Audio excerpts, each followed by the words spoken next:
All right, let's get right into it. Today, we are cracking open the case file on some of the toughest, most successful microscopic critters on the planet. I mean, they live inside of us, they're in our food, and they have literally shaped human history.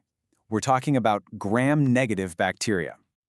So here's a question for you.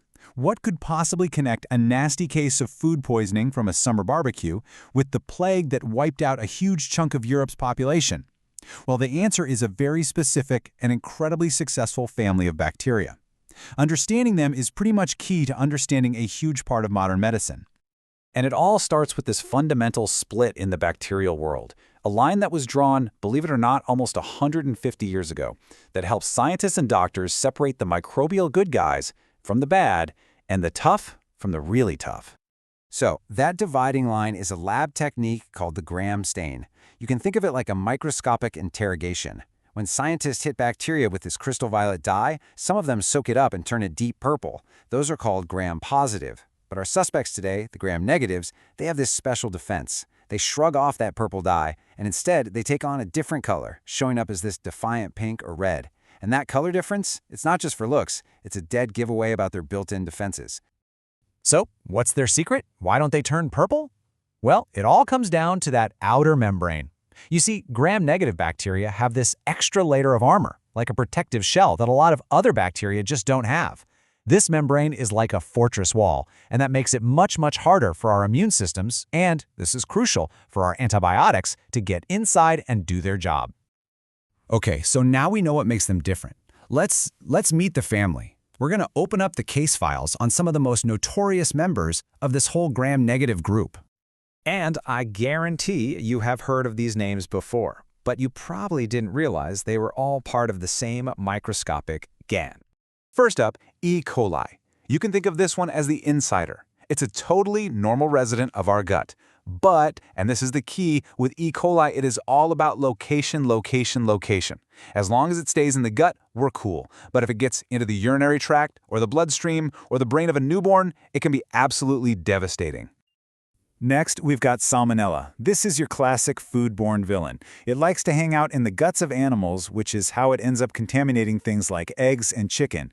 For most people, it's a few miserable days of what we call food poisoning, right? But certain types can cause typhoid fever, which is a really severe illness that can be deadly without treatment. And rounding out our top three is Shigella, and its claim to fame, sheer potency. I mean, while you might need to swallow thousands of other bacteria to get sick, it can take as few as 10, just 10, Shigella organisms to cause a really nasty case of dysentery. It is incredibly efficient.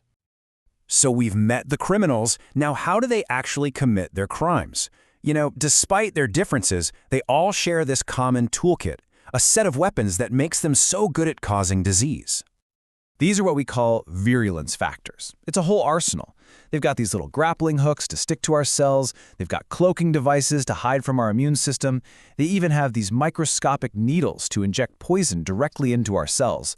But they have one weapon that truly defines them as a group. And that brings us to their signature weapon, endotoxin. It's a toxin that's literally built right into that outer membrane we talked about. Now, here's the crazy, kind of terrifying paradox. Endotoxin is released when the bacterium is destroyed. So just when our immune system or our antibiotics are starting to win the fight, the dying bacteria release this poison, which triggers fever, shock, and massive inflammation. It's like a final, devastating parting shot. Now, common infections are one thing, but one member of this family isn't just a common criminal. It's a true supervillain, a bacterium that has left a permanent, deep scar on human history. Meet Yersinia pestis, the cause of the plague. And this one quote really captures its terrifying legacy and its potential threat even today. And this, right here, is the answer to that question we asked at the very beginning. So, how did it cause so much devastation? It's a classic, brilliant, deadly cycle. The bacteria live harmlessly in rodents. Fleas bite the rodents, then they bite humans, and bam, you get bubonic plague. But the real terror starts when that infection gets into the lungs. It becomes pneumonic plague, and then it can spread directly from person to person through a simple cough. It's a chillingly effective way to spread. So that brings us to the present day. See, for decades, we had the upper hand with antibiotics. But these ancient organisms are absolute masters of survival. They are evolving, they're fighting back. And the result is the rise of what we now call superbugs. These are gram-negative bacteria that have figured out how to defeat our best medicines, turning infections that were once easy to treat into life-threatening emergencies. And they've developed some alarmingly effective new defenses. Some of them produce these enzymes called ESBLs, which are like molecular scissors that just snip our common antibiotics to pieces before they can even work. But even scarier are the CREs. These bacteria are resistant to a class of antibiotics called carbapenems, which are the big guns, the break glass in case of emergency drugs we use when absolutely nothing else works.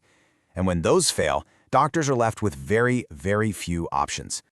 So from food poisoning to the plague, all the way to the modern superbug crisis, gram-negative bacteria have been this constant, evolving challenge to human health. Their unique structure, their built-in defenses, and their relentless ability to adapt, it poses one of the single greatest threats we face in medicine today. And that leaves us with the critical question for our future. As these ancient enemies evolve, how will we?